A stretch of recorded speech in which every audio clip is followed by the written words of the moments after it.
घोडबंदर रस्त्यावरील दुरुस्तीची कामे सर्व 30 मेपर्यंत पूर्ण करण्याचे महापालिका आयुक्त सौरभ राव यांचे निर्देश. ठाणे महापालिका क्षेत्रातील घोडबंदर रस्त्यावर सुरू असलेल्या विविध कामांची आज महापालिका आयुक्तांनी संयुक्त पाहणी केली.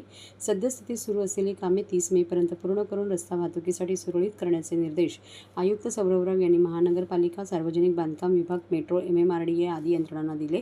पूर्व द्रुतगती महामार्ग, कापूरबावडी जंक्शन, सेवा रस्ता आणि गायमुख घाट परिसरातील कामांची पावसाळ्याच्या पार्श्वभूमीवर पाहणी करण्यात आली. यावेळी संबंधित विभागाचे वरिष्ठ अधिकारी उपस्थित होते. या पाहणीत Kapurbawdi junction, Vartak Nagar, चितळसर police station परिसर, मानपाडा ब्रिज, ब्रह्मांड चौक, डोंगरपाडा, आनंदनगर जंक्शन, कासेरवडवली, ओवळा, गायमुख चौपाटी ते गायमुख जकात नाका आणि गायमुख घाट या ठिकाणांचा समावेश होता. गायमुख चौपाटी व समोरील रस्त्यांच्या साईड शोल्डरचे तातडीने काँक्रिटीकरण करण्याच्या सूचना देण्यात आल्या आहेत.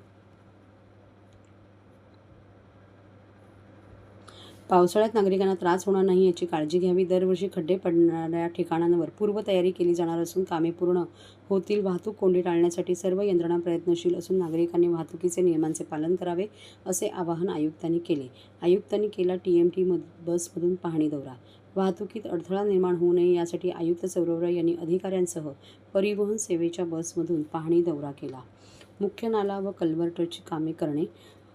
घोडबंदर रस्त्यावरील मुख्य नाला, कल्व्हर्ट, गटारे पावसाळ्यापूर्वी पूर्ण साफ करण्यात यावी. पावसाळ्यात गटारे नाल्यामुळे रस्त्यावर पाणी येणार नाही याची काळजी घ्यावी व डीप क्लिनिंग करण्यात यावे.